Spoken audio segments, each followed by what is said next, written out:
O teorema fundamental do cálculo é um dos resultados mais importantes da história da matemática e também um daqueles que mais trouxe impactos para toda a ciência. E é justamente o assunto do vídeo de hoje.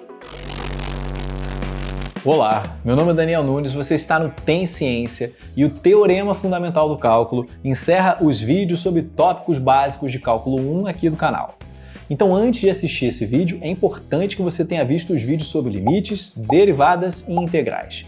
Tem link deles na descrição. Provavelmente você já ouviu falar por aí que Newton e Leibniz são os inventores do cálculo. Só que não foram eles que inventaram o conceito de integral, nem o de derivada, e muito menos o de limite. Métodos similares aos de integral já eram conhecidos desde a Grécia Antiga, e as primeiras ideias de derivadas são dos tempos de Fermat. E os limites só foram definidos quase 2 séculos depois de Newton e Leibniz.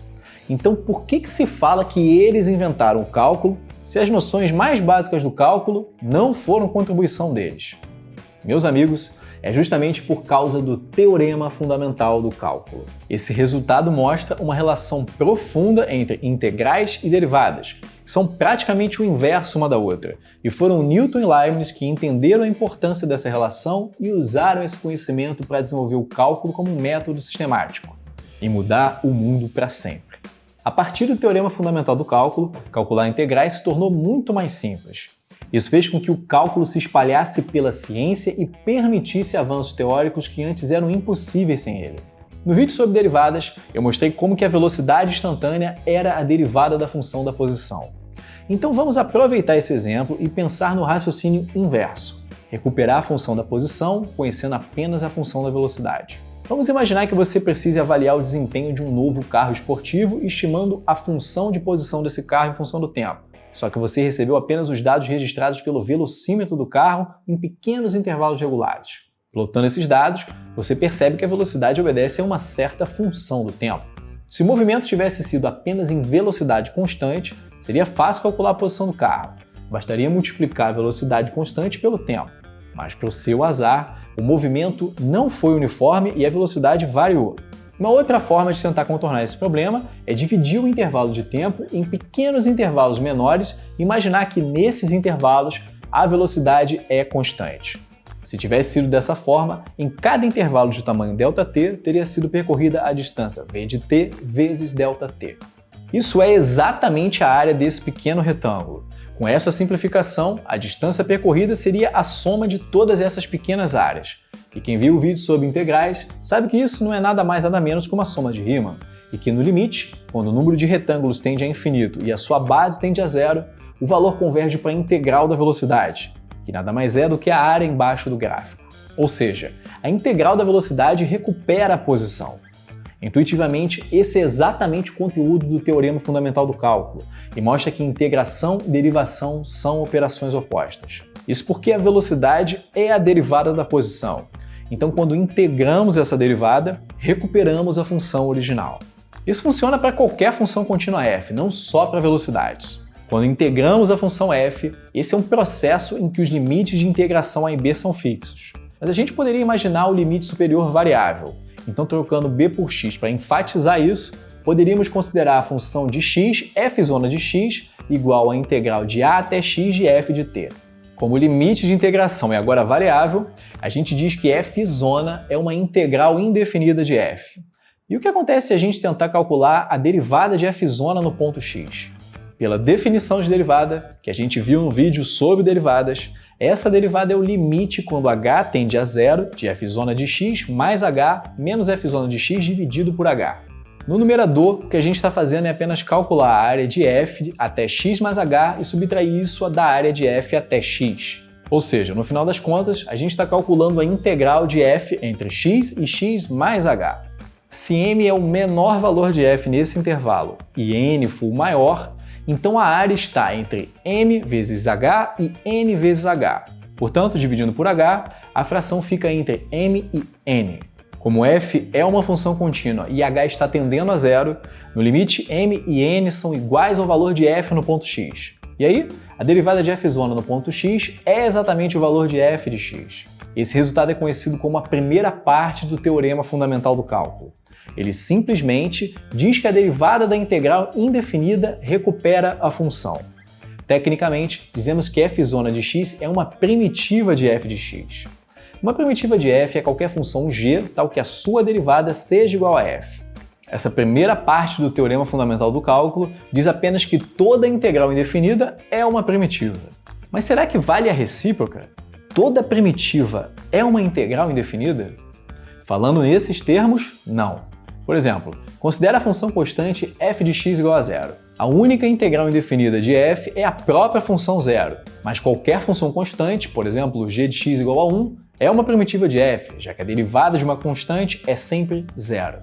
Mas, apesar disso, toda primitiva tem sim uma relação com uma integral de f, só que com uma integral definida. E essa relação é justamente a segunda parte do teorema fundamental do cálculo, que diz que se g é uma primitiva de f, ou seja, g' de x é igual a f de x, então a integral de f de a até b é igual a g de b menos g de a. Pela primeira parte do teorema fundamental, a própria integral indefinida é uma primitiva de f, e f' de a vale zero, pois integrar de a até a sempre dá zero. Então é claro que f' satisfaz a segunda parte do teorema fundamental do cálculo. Essa segunda parte é a chave para facilitar enormemente a forma como calculamos integrais, que são bem mais complicadas do que as derivadas. Mas na frente a gente vai ver como fazer isso na prática. Por agora, vamos ver por que é válida a segunda parte do teorema. Vamos continuar chamando de f' a nossa integral indefinida de f começando em a. Então, se g é uma primitiva, a propriedade básica de aditividade das derivadas diz pra gente que g de x menos f' de x possui derivada igual a zero em todos os pontos. Ou seja, a diferença entre elas representa uma função que possui inclinação horizontal em todos os seus pontos. Intuitivamente, dá para perceber que a única possibilidade para isso é que essa diferença entre g e f' seja uma função constante. Digamos, g de x menos f' de x é igual a uma constante c para todo x. A prova rigorosa desse fato usa um resultado extremamente importante de cálculo 1, conhecido como teorema do valor médio. Mas a gente não precisa entrar nesse resultado por aqui, que é para não desviar o foco. Vamos nos contentar com esse argumento intuitivo da inclinação horizontal, que é bem razoável. Então a conclusão é que g de x é igual a f de x mais c. Portanto, a gente tem que g de b menos g de a é igual a f' de b mais c menos f' de a mais c. Ou seja, pela definição de f', como f' de a é integrar de a até a, que é zero, a única coisa que sobra nessa conta é a integral de a até b de f de x, ou seja, exatamente a segunda parte do teorema fundamental do cálculo. Esse teorema facilita enormemente o cálculo de integrais e é a razão por trás da fama que se dá a Newton e Leibniz a respeito do cálculo. Foi usando esse resultado que eles mostraram o verdadeiro poder do cálculo e que fez com que a determinação de áreas integrais se tornasse um processo muito mais simples. No vídeo sobre derivadas, a gente calculou diretamente pela definição o valor da derivada da função x ao quadrado e vimos que dava 2x. O mesmo método que usamos ali pode ser aplicado para encontrar o valor da derivada de x elevado a n para qualquer inteiro positivo n. A chave para fazer isso está em usar a expansão do binômio de Newton, que diz que x mais h elevado a n é igual ao somatório de k igual a zero até n, do binomial de nk vezes x elevado a n menos k vezes h elevado a k. E esse é mais um daqueles momentos onde a gente está usando um conteúdo do ensino médio para resolver um ponto-chave do cálculo. E é por isso que é tão importante você ter uma base boa para se dar bem em cálculo. Agora é usar essa expressão na definição da derivada, que é o limite quando h tende a zero, de x mais h elevado a n menos x elevado a n sobre h. Abrindo um pouco esse somatório, os primeiros termos são x elevado a n mais n vezes x elevado a n menos 1 vezes h. Os demais termos vão ter potências maiores de h, começando em h ao quadrado até h elevado a n. E no fim, subtraímos x elevado a n.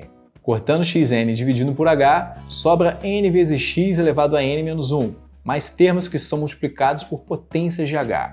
Então, quando h tende a zero, esses termos somem e resta apenas n vezes x elevado a n menos 1, que é a derivada de x elevado a n.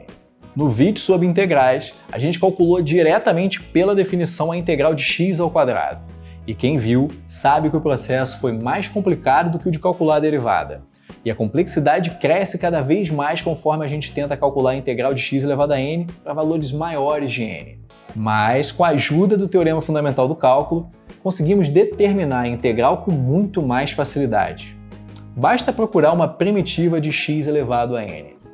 Olhando para o que a gente acabou de fazer, a derivada de x elevado a n mais 1 é n mais 1 vezes x elevado a n, que é quase o que a gente quer. Basta dividir por n mais 1 e perceber que x elevado a n mais 1 sobre n mais 1 é uma primitiva de x elevado a n. Então, pela segunda parte do teorema fundamental do cálculo, a integral de 0 até b de x elevado a n é igual a b elevado a n mais 1 dividido por n mais 1. Ou seja, bastou o conhecimento das derivadas, que são mais fáceis de calcular, para conseguir resolver o problema difícil da integração. É verdade que nem sempre é tão fácil encontrar primitivas, e existem algumas outras técnicas úteis para ajudar nesse processo, como integração por substituição ou integração por partes. Isso quando é possível, porque tem vezes que nada funciona. É simplesmente impossível encontrar uma primitiva explícita por integrando, e você precisa partir para métodos numéricos.